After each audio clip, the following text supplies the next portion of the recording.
അപ്പൊ പിന്നെ നിനക്ക് എന്താണ് പ്രശ്നം? അച്ഛാ, അമ്മേ, എല്ലാവരും വന്നോ? നീ കൂടി കേൾക്കാൻ വേണ്ടി പറയാ. ഞങ്ങൾ അധികാരത്തിൽ വന്നാൽ ലൈഫും 1600 പെൻഷനും ആരോഗ്യം, വിദ്യാഭ്യാസവും, തൊഴിൽ മേഖലയും എല്ലാം ഞങ്ങൾ തകർത്ത് തരിപ്പണമാക്കൂടാ. 2 തവണയായി ഞങ്ങൾ പ്രതിനിധിത്താ. ആ പല നിങ്ങൾക്ക് സഹിക്കാൻ കഴിയില്ല. എല്ലാവരും ഓർത്തോ, ഞാൻ പൂർവാദേശത്തോടുകൂടി ഈ കോലത്തിൽ തിരിച്ചു വരും.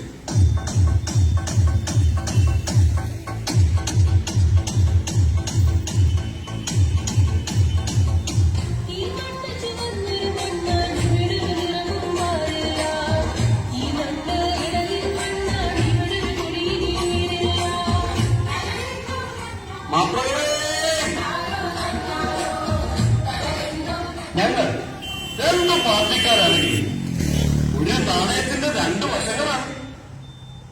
ഞങ്ങൾ ബൈക്കിൽ സൈക്കിളിൽ എന്നെ വടക്കുന്നു നിങ്ങൾക്ക് പറഞ്ഞിരിക്കുന്നത് ഈ നാട്ടിൽ വർഗീയതയുടെ വിട്ടുറപ്പിച്ച് തച്ച് തകർക്കാനാ. ഞാൻ ചവക്കുന്ന പാൻപരാഗം താമ്പാക്കും പോലെ ഈ നാടിനെ ചവച്ചു തുപ്പും ഞാൻ. നിങ്ങൾ വാർത്തകൾ സൃഷ്ടിക്കണം, വാർത്താ നിർമ്മിതി ശരിക്കണം.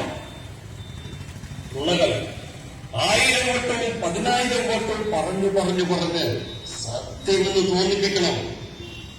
ഒരു നുണ ജനം ചർച്ചയ്ക്കെടുത്താൽ ലക്ഷങ്ങളും കോടികളും നിങ്ങളുടെ അക്കൗണ്ടിൽ കിട്ടും.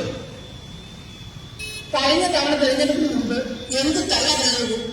ബിരിയാണി ചെമ്പ്, സ്വർണ്ണക്കടത്ത്, ഈന്തപ്പഴം, ആടിനെ പട്ടിയും വേപ്പട്ടിയും ആക്കിയില്ലേ? എന്നിട്ടും ജനം നിങ്ങൾ തൂത്തെറിഞ്ഞില്ലേ? ഇപ്പോൾ മറ്റേ ചാനലിന്റെ ആളാ. നിങ്ങൾക്ക് ഞങ്ങൾ എന്തും തരും. മണ്ണും പണവും കാറും പിന്നെ പൂക്കളുള്ള കാറ്റും. കണ്ണു മണ്ണടിക്കുന്ന പണത്തിന് വേണ്ടി വാർത്തകൾ സൃഷ്ടിക്കാൻ നമ്മൾ ആരെയും കൂട്ടിക്കൊടുക്കണം. അതെ, അങ്ങനെ തന്നെ വേണം.